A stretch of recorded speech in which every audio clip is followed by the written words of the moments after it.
This week, the annual Folklife Festival brings culture and tradition from all over the globe to our nation's capital. Fox 5's Holly Morris joins us live with more from the National Mall. Holly, what is that structure? Tony, I can't believe you don't know what that is.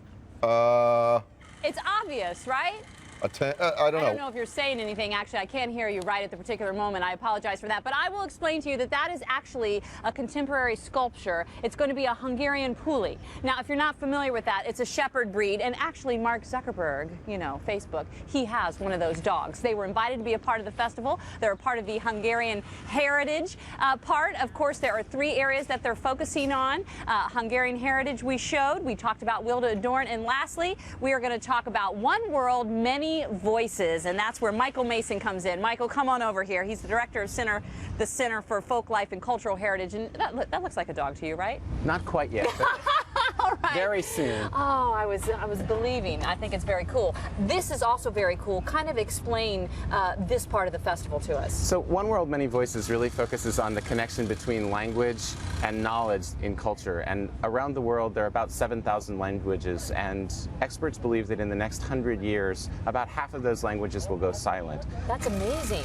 It's really a tragedy. Alarming, because yeah. There's an enormous amount of cultural tradition, knowledge about the natural world, and about history that's lost when those languages go silent. So what we've brought together is a group of people who are actively working in their own communities to preserve and revitalize their language and the cultural traditions. You know, when I was thinking about this concept, I was kind of thinking of, you know, if you ever talk to someone who's learning a new language and they'll say, let's see, I don't know the word how to say it in your language because it means something in this language. You know, there is no word that's the same, and sometimes that's the case. So if these languages die, there's traditions and things that that will die with it. Exactly. They're fundamental human experiences that are lost when those languages go silent. So explain to me how basket making comes into that. So as people are working on making baskets, they're talking about the materials that they're using, they're preparing materials for use, and all of that has specific vocabulary, specific traditions. There's knowledge about where each of these ingredients comes from, how it must be prepared. And Molly and George can give you a really good sense of how that works in their community in Maine. Well, let me introduce you to Molly and George. George Neptune, Molly Neptune Parker, they are a grandmother-grandson team that is doing the art of Passamaquoddy basket making. Did I say it correctly? Yes. Yes. All right, so tell me about your art. Well, oh dear, my cane's in the way here. I started making baskets when I was about 6 years old, but I had to learn the hard way because my mother wouldn't give us good materials. Brown ash tree is what we get in the Maine woods. And this is what it looks like after it's finished. We strip it down to very, very thin piece of materials for any part of the basket that we make. We use these for weavers, and they've been cut down with gauges that I have, that George has over here. And then we also use sweetgrass.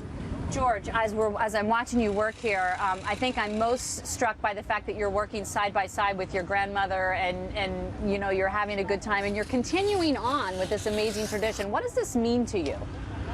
Well, this means a lot to me. I mean, when I first started making baskets, it wasn't necessarily because I thought I needed to preserve the tradition. I started when I was about 4, and before that I would pick up scraps at my grandmother's feet and tie them into knots and say, look, Graham, I made a basket. But I was definitely more spoiled than she was because she let me use the good materials. So I learned to make baskets, and I was able to do it by the time I was 7. That's cool. I was able to make a basket. So now I'm teaching my younger sister, who is 9 years old, and also my godson. So now you really are preserving, and you didn't even realize that was the goal. Mothers keep you in line, grandmothers spoil. That's why you get to this good stuff. MyFoxDC.com is our website. We have a link to the Smithsonian Folklife Festival. It runs through this Sunday, and then it fires up back again on July 3rd and runs through the 7th. Back to you on the studio.